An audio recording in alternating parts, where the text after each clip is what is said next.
আল্লাহ তাআলা যদি মুসলমান করে এই পাঠাতো, তাহলে চোখ একটু কাটিয়ে দিয়ে পাঠাইছে, কানের ফুটো দেশে, নাকের ফুটো দেশে, মুখ কাটিছে, প্রস্রাবখানা তৈরি করেছে, পায়খানা তৈরি করেছে, ওই আগাটুক একটু কাটিয়ে পাঠাতে পারতো না? পাঠাই নাই। যদি মুসলমান হয়ে জন্ম নেয়, তাহলে ওই আগাটুক কাটিয়ে পাঠাই নাই।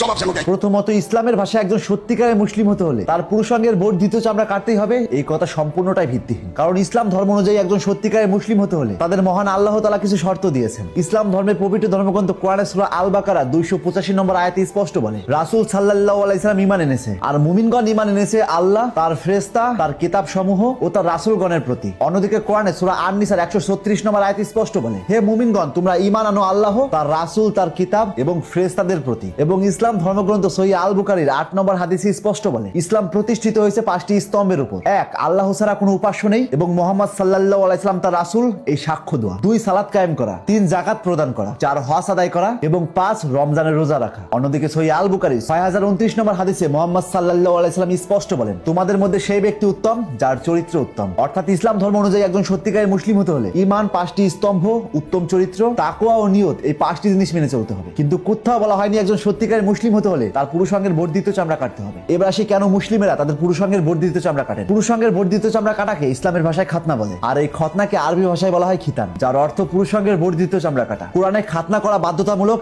এমন কোথাও উল্লেখ নেই। তবে কোরআনে সূরা আন-নাহলের 123 নম্বর আয়াতে স্পষ্ট বলে, অতঃপর তোমার প্রতি ওহী করেছি যে তুমি একনিষ্ঠ ইব্রাহিমের মতদর্শ অনুসরণ করো, আর সে তো মুশরিকদের দলভুক্ত ছিল না। ইসলাম ধর্মগ্রন্থ অনুযায়ী সর্বপ্রথম খাতনা করেন ইব্রাহিম আলাইহিস সালাম। তাই সহিহ আল বুখারী 3356 নম্বর হাদিস থেকে উল্লেখ পাওয়া যায়, আবু হুরায়রা রাদিয়াল্লাহু আনহু থেকে বর্ণিত, তিনি বলেন, রাসূল সাল্লাল্লাহু আলাইহি সাল্লাম বলেছেন, নবী ইব্রাহিম আলাইহিস সালাম সূত্রধরদের অস্ত্র দিয়ে নিজের খাতনা করেছিলেন যখন তার বয়স 80 বছর। অর্থাৎ মুসলিমেরা খাতনা করে এই কারণেই তারা নবী ইব্রাহিম আলাইহিস সালামের পথ অনুসরণ করে। অন্যদিকে সহিহ আল বুখারীর 5891 নম্বর হাদিস অনুযায়ী মানুষের সহজাত প্রবৃত্তি 5টি। 1, খাতনা করা। 2, নাভির নিচে খুর ব্যবহার করা। 3, গোপ ছাঁটাই করা। 4, নখ কাটা। এবং 5, বগলের পশম উপড়ে ফেলা। ইসলাম ধর্মে খাতনা একটা ফিতরাত, অর্থাৎ প্রাকৃতিক ধর্মের অংশ হিসেবে ধরা হয়। আর এই ফিতরাত অনুযায়ী মানুষের কিছু কাজ নিজে করতে হয়, যেমন নখ কাটা, চুল কাটা, পরিষ্কার থাকা। আর পুরুষাঙ্গ পরিষ্কার রাখার জন্য খতনাও তার মধ্যে একটি। মানুষকে সৃষ্টিকর্তা এমন ভাবে সৃষ্টি করেছেন যাতে সে নিজে সচেতন ভাবে কিছু কাজ করে, শুধুমাত্র নিজেকে পরিশুদ্ধ রাখার জন্য। এটা এক ধরনের পরীক্ষা। মানুষ যদি জন্ম থেকে সবকিছু পারফেক্ট অবস্থায় পেত, তাহলে মানুষের কিছু করণীয় বা পরীক্ষা থাকতো না। এখন প্রশ্ন আসতেই পারে, আল্লাহ যদি চাইতেন তাহলে মুসলিমদের কেন খাতনা করে পাঠান না? এই বিষয়ে যুক্তি বলে,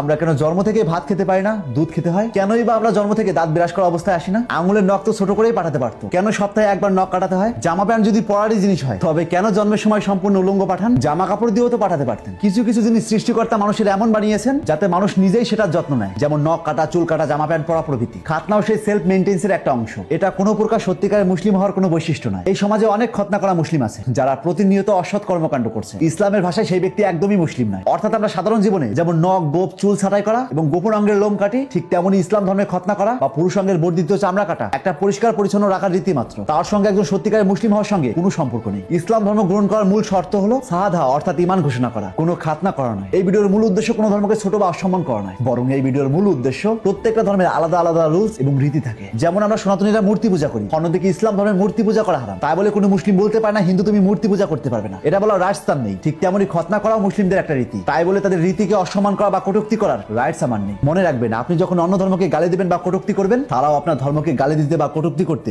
দুবার ভাববে না। কারণ ইনডাইরেক্টলি তাদের ধর্মকে কটূক্তি করতে গিয়ে আপনি নিজের ধর্মটাকে গালি শোনাচ্ছেন। তাই প্রত্যেকটা ধর্মের মানুষের তার নিজস্ব ধর্ম পালন করার অধিকার আছে, কিন্তু বিপরীত ধর্মকে কটূক্তি করার কোনো অধিকার নেই। আর কোনো ধর্ম সম্পর্কে আসল সত্য না জেনে সেই ধর্মকে কটূক্তি বা ব্যঙ্গ করা চরম অন্যায় এবং অধর্মের কাজ। তাই আজ থেকে চোখ খুলুন, এরকম ইন্টারেস্টিং ভিডিও প্রতিনিয়ত পাওয়ার জন্য তাপস এক্সপ্লোরার পেজটিতে ফলো দিয়ে রাখুন।